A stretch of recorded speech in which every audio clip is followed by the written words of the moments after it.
Now, I want to go to this controversy over the former One Nation staffer, Sean Black, who was a convicted rapist. You had a go during the week at Jacinta Nampijinpa Price because of what she said about this. She responded on this program last night. Here's what Jacinta had to say.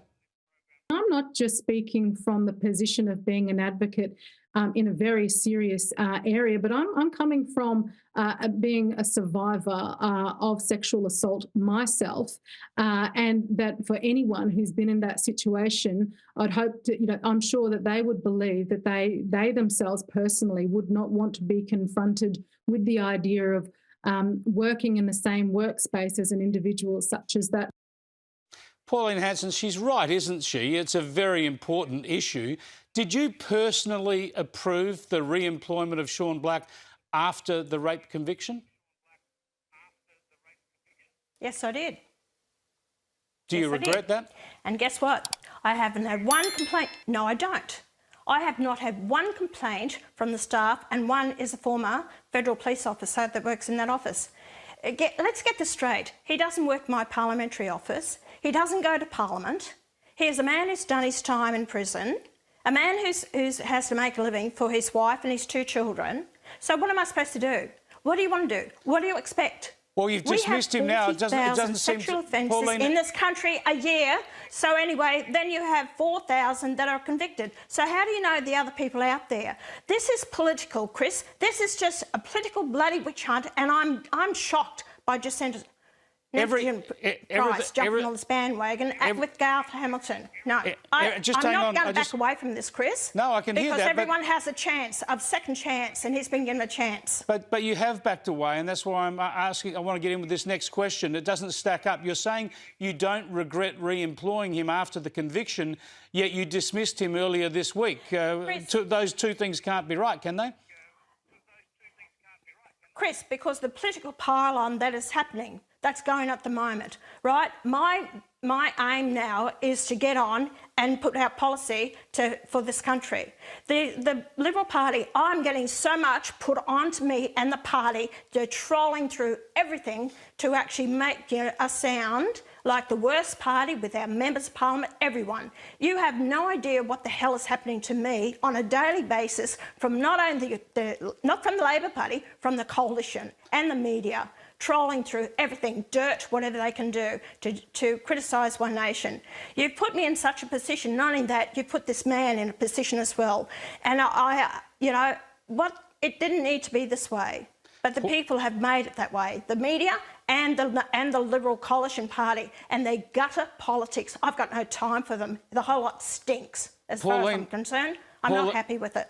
Pauline, I think given your polling and given your results in South Australia and elsewhere, I agree with you. There's no doubt there are going to be attacks coming to you from the coalition parties and from Labor as well. They'll be trawling through everything, as you say. And obviously someone's found this re-employment issue and they've raised it. But I just come back to this point, though. Are you saying then that you've only dismissed Sean Black because of the public outcry, that you were right to re-employ him after a rape conviction?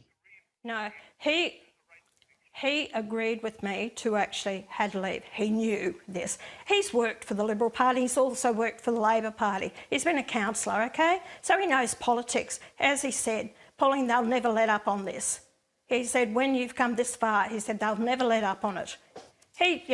So it was an agreement between both of us, Chris. And I feel sorry for the poor man and his wife and his kids. And that's why I said to your producer today, Chris, I didn't want to discuss this anymore, about this today on the air, because I think it's disrespectful to him and his family to keep this going and going. So you've kept it going again. Well, I've made my stance about this, and I gave this fellow a job again to try and, redemption after doing his time.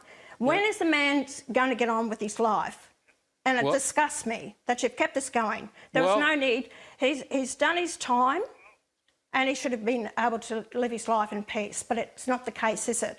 Pauline, you'll appreciate that I ask whatever questions they like of people. I don't get into agreements, or I'm not told what issues to avoid, and I wanted to clarify that with you, the history of this issue, and thanks for joining us. I appreciate it. Imagine A political leader hires a convicted rapist, defends the decision on national television, then sacks him within days while insisting she has no regrets. Confused yet? Good, because so is half of Australia right now, and by the end of this video, you will understand exactly why this story has turned into one of the messiest political dust-ups of the year. Quick favour before we continue. If you are loving this, smash that subscribe button right now. Most viewers have not yet. It takes 1 second, but it genuinely helps this channel keep going. Thank you. Now let us dive deep. So here is the situation. Pauline Hanson rehired a former staffer with a rape conviction on his record. Not exactly a resume highlight, right? When Sky News host Chris Kenny asked her directly whether she personally approved bringing him back, she did not dodge. She simply said yes. Bold move. But it gets stranger. When asked if she regretted it, Hanson said no, pointing to the fact that no staff members had complained and that a former federal police officer worked in the same office. Almost like saying, "Do not worry, there's a lifeguard at the pool." It's reassuring on paper, but it completely sidesteps the real concern being raised. And that concern came loud and clear from Senator Jacinta Nampijinpa Price, herself a survivor of sexual assault. Her position was straightforward.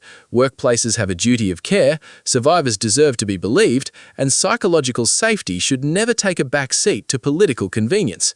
Two very different philosophies standing on opposite sides of the same office door. Now, here comes the plot twist.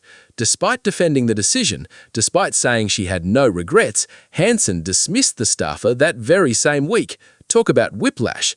Naturally, Kenny called out the contradiction, and Hanson's explanation shifted the blame entirely onto political pressure and what she described as a media pile-on, rather than any change of heart about the original decision. Let's break down her reasoning, because it's basically built on 3 pillars. Pillar 1, redemption. She argued the man had served his time, worked across both major parties, and even trained as a counsellor. Pillar 2, victimhood. She claimed Liberal, Labor, and the media were running a coordinated campaign to damage one nation ahead of upcoming elections. Pillar 3, sympathy. She highlighted the toll on his wife and children, saying ongoing scrutiny made it impossible for the family to move forward. Here's the thing though, redemption and accountability are not actually opposites, but this saga makes them feel like they're locked in a boxing match. Second chances matter, absolutely, but so does protecting vulnerable people in the workplace, and pretending you can fully separate the two is like saying a seatbelt is optional because the airbag might work. Chris Kenny, to his credit, held the line, saying journalists have every right to ask uncomfortable questions when public interest and workplace ethics are on the table. Because at the end of the day, this isn't just about one hiring decision, it's about what Australians expect from the people who claim to represent them. So, where does that leave us? A leader defending a decision one day and reversing it the next, framed as principle by some and political damage control by others. Make of that what you will. Thank you for watching. Your thoughts and opinions are much welcome in the comments below. Just try to keep it respectful. I'll see you in the next one.